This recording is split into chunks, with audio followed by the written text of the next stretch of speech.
तालुक्यातील लोणेर येथे भटक्या कुत्रे व मांजरींना विषारी द्रव्य मिसळलेले चिकन खाऊ घालून त्यांना ठार मारल्याची अतिशय क्रूर आणि संतापजनक घटना उघडकीस आली आहे। या अमानुष कृत्यात तब्बल 21 कुत्रे आणि 2 मांजरींचा मृत्यू झाला असून या प्रकरणी देवळा पोलिसांनी 2 संशयितांविरुद्ध गुन्हा दाखल केला आहे। पोलिसांनी दिलेल्या माहितीनुसार 12 ऑगस्ट रोजी सायंकाळी 7:30च्या सुमारास लोणेर येथील रमेश दादाजी आहिरे व मुकेश उर्फ पापा परदेशी यांनी गावातील एका चिकन विक्रेत्याकडून चिकन खरेदी केले। त्यानंतर त्यांनी गावातील कीटकनाशक विक्रीच्या दुकानातून काहीतरी विषारी द्रव्य खरेदी करून ते चिकनमध्ये मिसळले आणि गावातील भटक्या कुत्रे व मांजरींना खाऊ घातल्याचा आरोप आहे। दुसऱ्या दिवशी सकाळी महाराष्ट्र बँक ते बालाजी मंदिर परिसरात ठिकठिकाणी कुत्रे व मांजरी मृतावस्थेत आढळून आले। ग्रामपंचायतीचे सफाई कर्मचारी कांतीलाल साळुंके यांनी 20 कुत्रे व 2 मांजरींचे मृतदेह एकत्र करून अमृतांच्या मागील बाजूस जेसीबीच्या साहाय्याने खड्डा करून पुरल्याची माहिती पोलिसांनी दिली।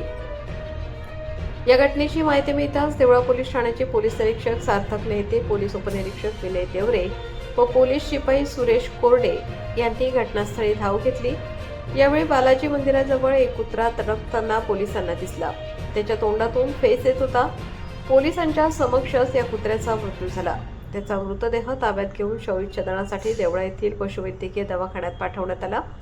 पशुवैद्यकीय अधिकाऱ्यांनी शवविच्छेदन करून आवश्यक नमुने घेतले आहेत। या घटनेमुळे लोणेर परिसरात संतापाचे वातावरण निर्माण झाले असून मुक्या प्राण्यांना जाणून-बुजून विष देऊन ठार मारण्याच्या या क्रूर कृत्याचा तीव्र निषेध व्यक्त होत आहे।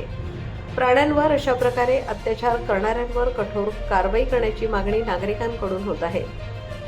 दरम्यान पोलीस शिपाई सुरेश रमेश कोरडे यांच्या फिर्यादीवरून देवळा पोलीस ठाण्यात गुन्हा दाखल करण्यात आला आहे। रमेश दादाजी आहिरे व मुकेश उर्फ पापा परदेशी यांच्या विरुद्ध भारतीय न्यायसंहिता कलम 325, प्राण्यांच्या क्रूरतेने छळ प्रतिबंधक कायदा 1960 मधील कलम 11(1) अ, 11(1) आय तसेच मुंबई पोलीस कायदा कलम 119 अन्वये गुन्हा दाखल करण्यात आला आहे। या प्रकरणाचा तपास पोलीस उपनिरीक्षक विनय देवरे करीत असून मृत कुत्र्याच्या शवविच्छेदनातून घेण्यात आलेल्या नमुन्यांच्या तपासणी अहवालाकडे पोलिसांचे लक्ष लागले आहे। विषारी पदार्थ नेमका कोणता होता आणि तो कुठून आणण्यात आला याचा तपासही पोलिसांकडून करण्यात येत आहे।